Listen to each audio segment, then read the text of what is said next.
let's unpack this story, and for that I'm joined by KwaZulu-Natal Community Policing Forum Secretary Siyanda Biyela, as well as criminologist Professor Nirmala Gopal. Guys, a good evening to you. Thank you so much for joining us. Professor Nirmala Gopal, of course, with the University of KwaZulu-Natal, really helpful in really giving us an opportunity to understand what is happening inside KwaMashu when you've got alleged criminals acting so brazenly in broad daylight. But Siyanda, perhaps I give this one to you. Your initial reaction seeing that video in August, were you shocked, or is this something that happens all too often in the community of KwaMashu?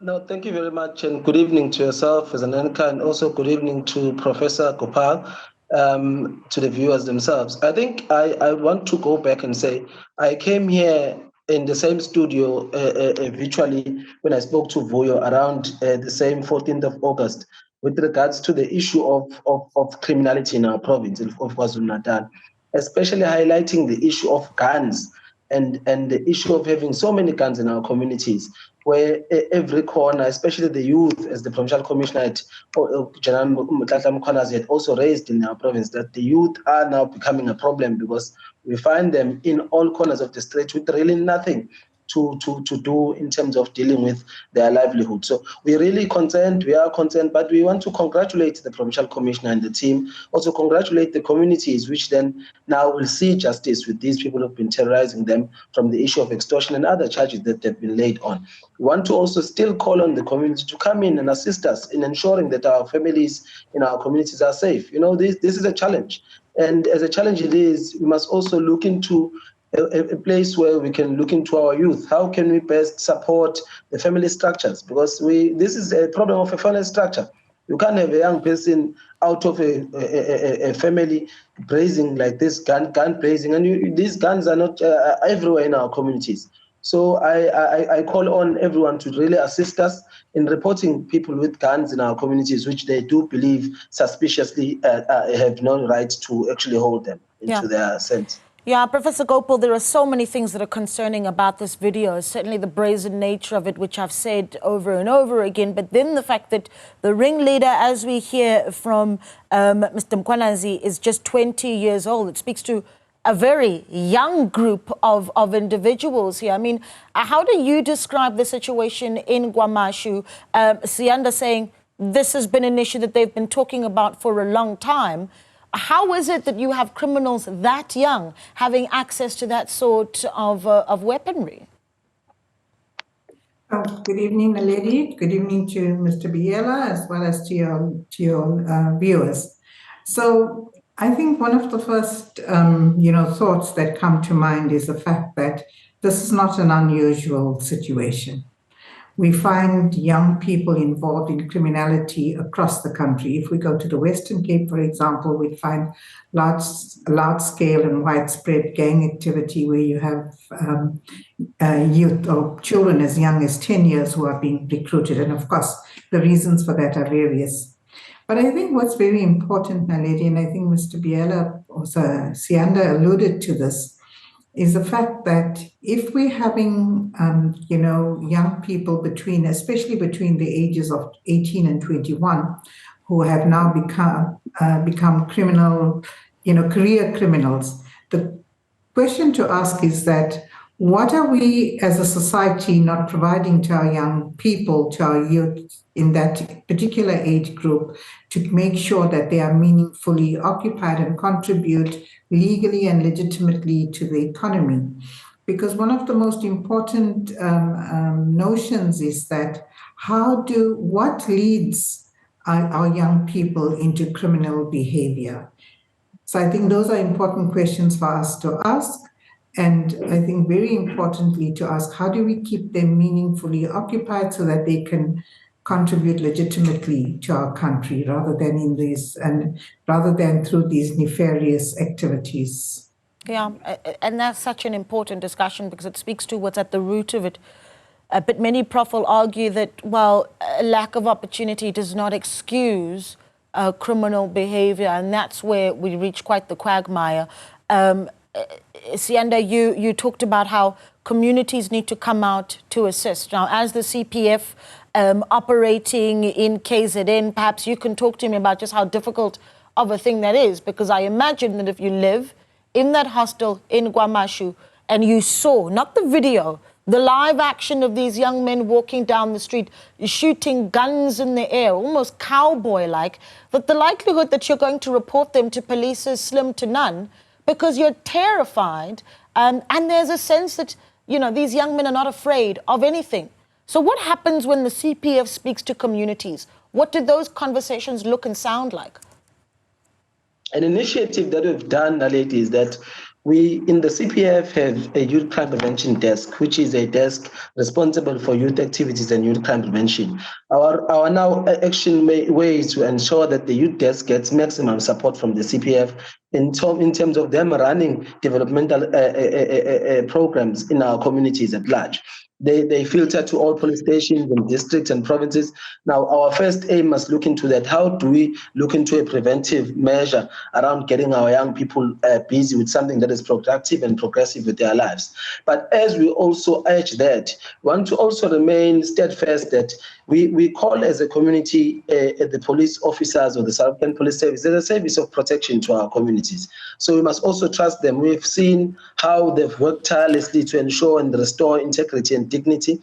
But again, we must cast away those who we believe that within the service are rotten potatoes, because out of 100, you'll only have 1 or 2, which we must just cast name and shame, so that we can really give the police the information. Whatever has been happening in the province comes from the issue of information and the issue of sharing information in South African policies, so that the successes are high and we keep our streets safe. So our ultimate request in our community is that let us join forces in assisting the police in crime prevention. Obviously, the scare part around it will say, hey, we've seen CPF members, especially under KwaMashu and other parts of the country, like your Eastern Cape and your Western Cape, being attacked. Say CPF members have been attacked and targeted by criminals because of the activeness of them giving credible information to the South African police services and ensuring that their arrest and justice is brought to the community. Yeah, but our cloud and call is that let us find a way to really get the information there. We know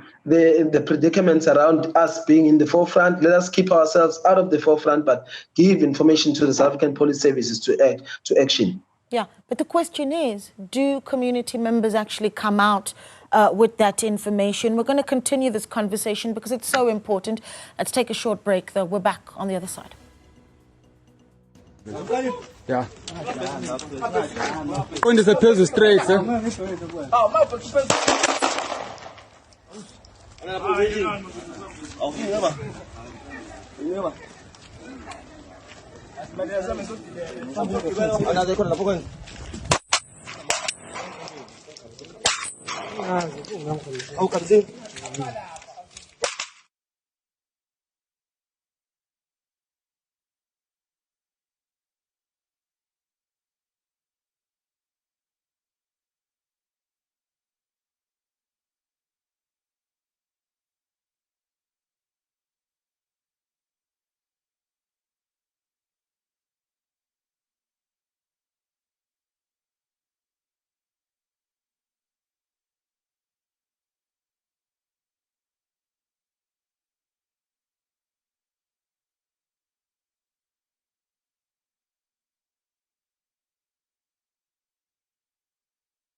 So, welcome back. You're watching Newsfeed PM, the late edition with myself, Naledi Muleo. We continue this discussion after a shocking video surfaced in August this year of a group of young men walking through KwaMashu hostel, touting guns, firing them in the air. And the latest, of course, is that they have, of course, appeared in the Newzroom Magistrates Court today. They're facing multiple charges, 11 murder charges, 8 charges of attempted murder and robberies. This is in the area north of Durban in KwaMashu. And for that conversation, we continue in chatting to Professor Nirmala Gopal, a criminologist with the University of KwaZulu-Natal, as well as Siyanda Biyela, a KZN Provincial CPF Secretary. I'm going to take a few steps back, if you will allow me, Prof, because a year ago, so this video essentially surfacing in August this year, a year prior, though, in that same area, KwaMashu Hostel, authorities finding an ammunition manufacturing machine and two-way radios. So this speaks to the availability and perhaps even something of a culture of gun violence, right? What does this say about police visibility and activity in the area, and any updates that you're aware of onto what happened to, I suppose, even the business of the manufacturing of guns in KwaMashu Hostel? So, Naledi, it really surprises me that a year later, after having discovered this manufacturing operation, it is still in existence. So I think the question is, what are police officers doing to ensure, or the police directorate doing to ensure that we stamp out these illegal operations? So that for me is a huge concern. But I want to take one step back, and there was a question you asked in terms of why is it that children or young people who are not meaningfully occupied, or how is it that they necessarily get into criminal activities? I think what's very important for us to understand, and as criminologists, psychologists, and sociologists, we study this at length, because crime is one of the very popular discourse in higher education institutions as well, is that, we've come from a past, and I don't want to blame everything on the past as in terms of the previous government, but the fact that we've had absent fathers, we've had a migration system of labor where both parents were unavailable to raise children in a healthy environment. Then we have parents who have to work and living in environments where you will see large-scale exposure to abuse or neglect, lack of supervision. Parents themselves are criminals. So there's a variety of factors that intersect with each other that ultimately begin to produce this criminal behavior in young people. Yes, on the one hand, while we are saying not everybody who comes from that environment will become criminals, however, there's a predisposition depending on the environment that poses a risk to certain types of children. Yeah.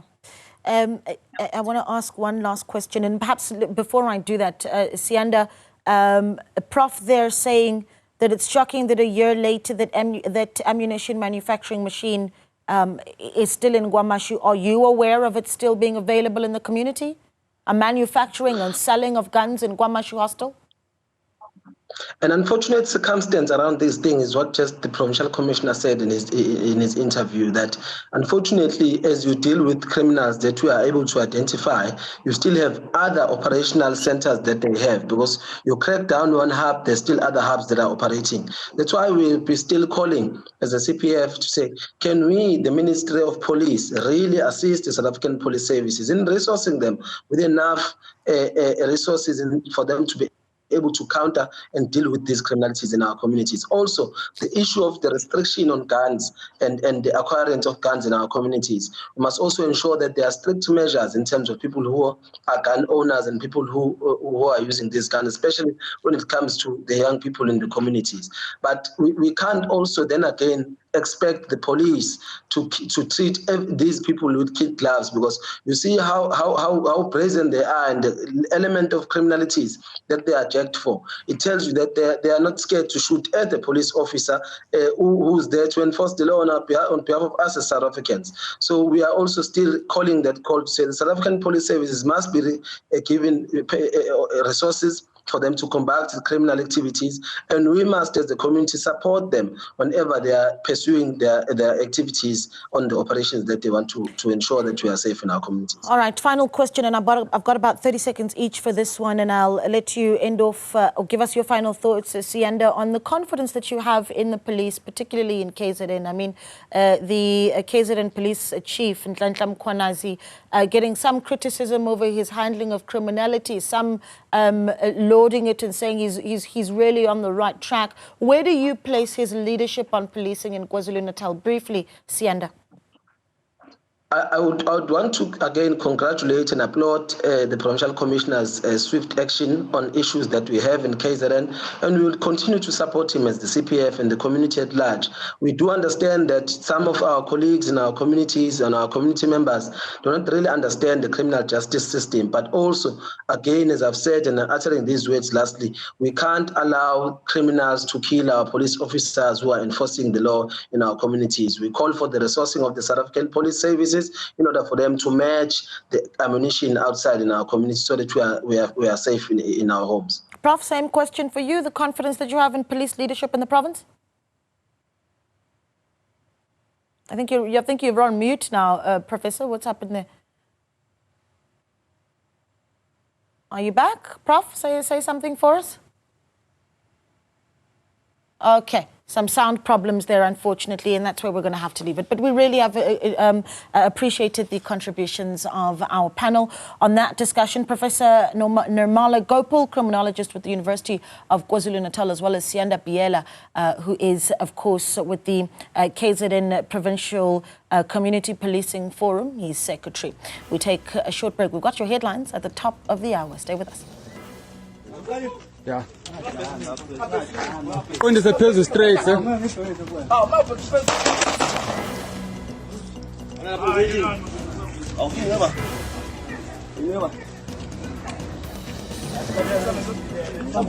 Another